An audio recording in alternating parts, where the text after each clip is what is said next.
teladan Kornelius. Kita baca dalam Kisah Para Rasul 10 ayat yang ke-22.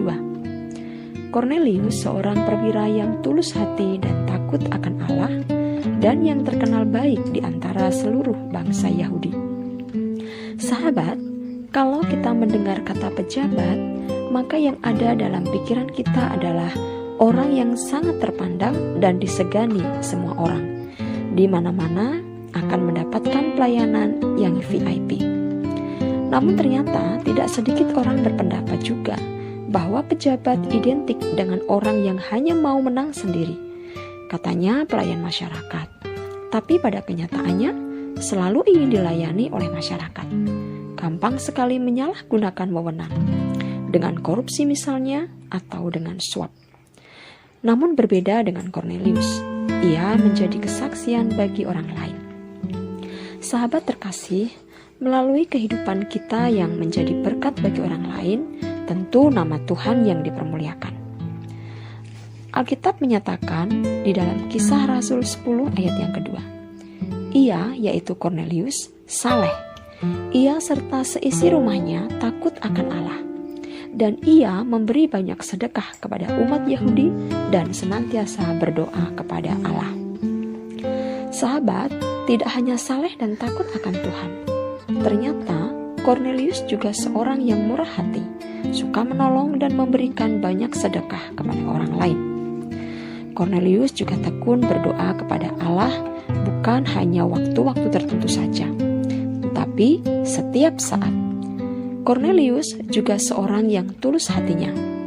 Artinya, tidak ada kepura-puraan dalam hidupnya, sehingga ia memiliki reputasi yang baik di antara seluruh bangsa Yahudi. Kornelius adalah seorang perwira pasukan Romawi yang disebut pasukan Italia. Ini menunjukkan bahwa Kornelius bukanlah orang biasa, tapi orang yang memiliki jabatan tinggi atau seorang pemimpin.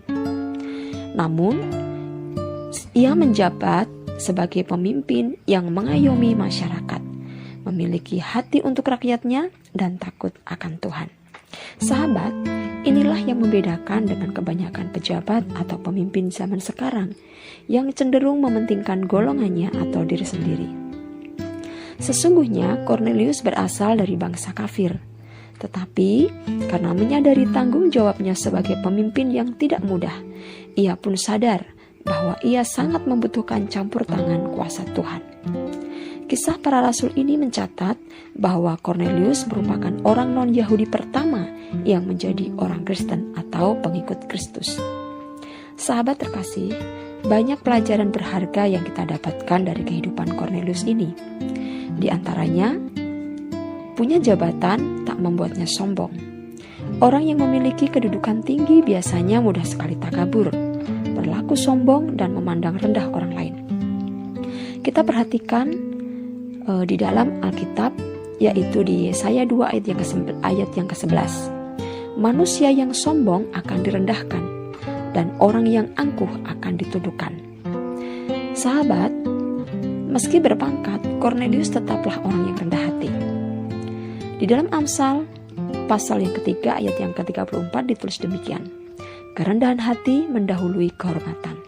Nah, jika saat ini kita dipercaya oleh Tuhan sebuah jabatan atau kedudukan yang tinggi, jangan sampai hal itu membuat kita lupa diri, memegahkan diri, apalagi sampai menganggap rendah orang lain.